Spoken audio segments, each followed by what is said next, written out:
السلام علیکم ورحمۃ اللہ وبرکاتہ۔ بسم اللہ الرحمن الرحیم۔ اللہ کے نام سے شروع کرتے ہیں جو بڑا مہربان اور نہایت رحم کرنے والا ہے۔ پارہ نمبر 25 سورہ جاثیہ کی آیت نمبر 26 سے ہم شروع کریں گے، جس میں بیان فرمایا گیا،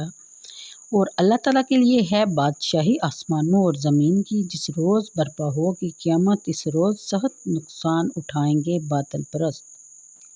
پھر بیان فرمایا گیا، آپ دیکھیں گے ہر گروہ کو گھٹنوں کے بل گرا ہوا، ہر گروہ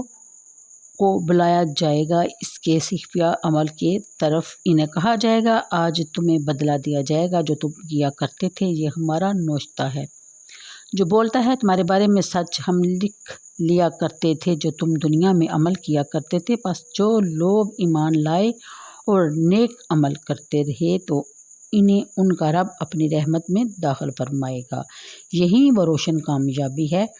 آیت نمبر 30، اور جو لوگ کفر کرتے رہے ان سے پوچھا جائے گا کیا میری آیتیں تمہارے سامنے تلاوت نہیں کی جاتی تھی، پھر تم سن کر تکبر کیا کرتے تھے اور تم لوگ عادی مجرم تھے، اور جب تمہیں کہا جاتا تھا کہ اللہ کا وعدہ سچا ہے اور قیامت کے آنے میں کوئی شک نہیں، تو تم بڑے غرور سے کہتے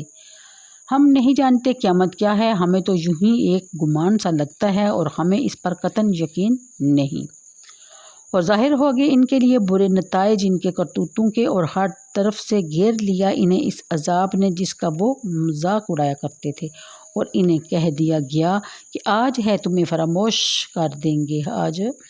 ہم تمہیں فراموش کر دیں گے، جس طرح تم نے فراموش کیے رکھا اپنے اس دن کی ملاقات کو، اور تمہارا ٹھکانہ آگ ہی ہے اور تمہارا کوئی مددگار بھی نہیں، یہ اس لیے کہ تم نے بنا رکھا تھا اللہ کی آیتوں کو مذاق اور فریب میں مبتلا کر دیا تھا تمہیں دنیاوی زندگی نے، پس آج وہ انہیں نکالے جائیں گے آگ سے، اور نہ انہیں توبہ کر کے اپنے رب کی راضی کرنے کا موقع دیا جائے گا۔ بس اللہ کے لیے ہیں سب تعریفیں، جو رب ہے آسمانوں کا اور جو رب ہے زمین کا، اور وہی سارے جہانوں کا پروردگار ہے، فقط اسی کے لیے بڑائی ہے آسمانوں اور زمین میں، اور وہی عزت والا اور حکمت والا ہے۔ یہ تو تھا ترجمہ سورہ جاثیہ کی 37 تک کی آیتوں کا، کیونکہ یہ اتنی ہی تھی۔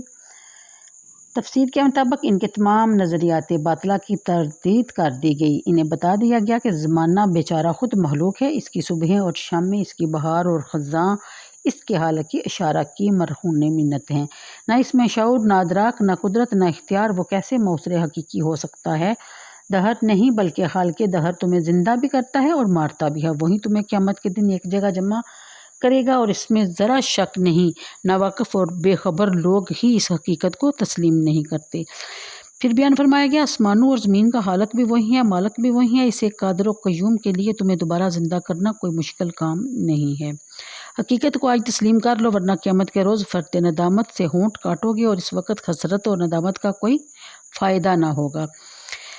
حساب کے خوف اور باز پرس کی ہیبت سے لوگ اتنے مرعوب اور دہشت زدہ ہوں گے کہ ان کے لیے سیدھا کھڑا ہونا بھی مشکل ہو جائے گا، بڑے بڑے سرکش اور مغرور لوگ گھٹنوں کے بل کھڑے ہوں گے، اور ہر گروہ کو ان کے صحیفہ عمل کی طرف بلایا جائے گا، اور اسی کے مطابق ان سے باز پرس ہوگی، انہیں کہا جائے گا کہ یہ صحیفہ اعمال ہے جو آج تمہارے متعلق بلا کاموں کا سچی گواہی دے گا،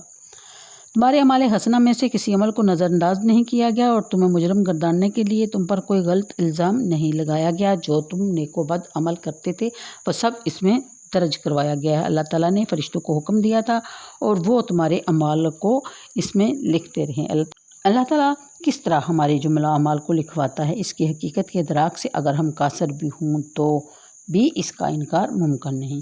کسی کی گفتگو کو بآئینہ اس کے صوتی لہجوں کے ساتھ محفوظ کرنے کے کتنے طریقے چند سالوں میں ایجاد کر لیے گئے ہیں، جن کا کل تک ہم تصور بھی نہیں کر سکتے تھے۔ ٹیپ کی ایک چھوٹی سی ریل میں کیا کچھ محفوظ نہیں کر لیا جاتا؟ عین ممکن ہے کہ کل ہم اس سے بھی زیادہ محیر القول طریقے دریافت کر لیں جن کے ذریعے الفاظ، حرکات و سکنات کو اس طرح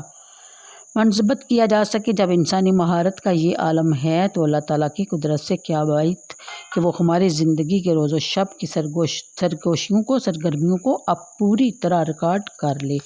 پھر بیان فرمایا گیا کہ وہ اہل ایمان جو عمر بھر صراط مستقیم پر گامزن رہے، نفس اور شیطان کے بہکانے میں نہ آئے، ان کو اللہ تعالیٰ اپنے حیابان رحمت میں داخل فرمائے گا۔ اس رحمت خاصہ کی شان ذالک هو الفوز المبین کے آئینہ میں ملاحظہ فرمائیے۔ طالب مولا کو اس سے بڑھ کر اور کیا چاہیے کہ اس کا رب کریم، اس کے محبوب حقیقی اس کو شاندار کامیابی کا مرصدہ سنائے۔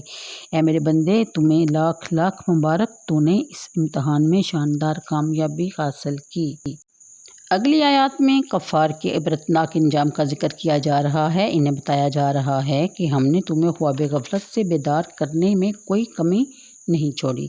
سرکشی اور نافرمانی کی جو راہ تم نے اپنے لیے پسند کی تھی، ہم نے اس کے ہولناک انجام سے تمہیں بار بار آگاہ کیا، لیکن تم ماننے سے انکار کرتے رہے اور ہماری آیتوں کا مذاق اڑاتے رہے۔ جاؤ جہنم میں، آج تمہاری فریاد رسی کرنے والا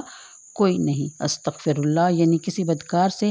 یہ مطالبہ کرنا کہ وہ اپنی بدکاری سے رجوع کرے۔ مقصد یہ ہے کہ قیامت کے روز جب حقیقت ان پر عیاں ہو جائے گی، ان کی ساری غلط فہمیاں دور ہو جائیں گی اور اپنے غرور اور سرکشی کے برے نتائج ان کو اپنے نرغے میں لے لیں گے اور دوزخ کی بھڑکتے ہوئے شعلوں کو وہ اپنی آنکھوں سے دیکھ لیں گے۔ اس وقت وہ چاہیں گے کہ انہیں ایک بار توبہ کا موقع دے دیا جائے اور ایک مرتبہ اپنے کریم اور رحیم پروردگار کو راضی کرنے۔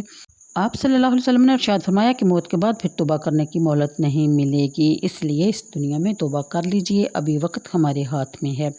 اور اس سورت کا اختتام کسی شاندار اور اثر افرین انداز سے ہو رہا ہے کہ عالم کے صانع مختار کا انکار کرنے والے انکار کرتے رہیں، اس پر اپنے لطائل اور دلائل کا انبار لگاتے رہیں، شرک کرنے والے اپنا منہ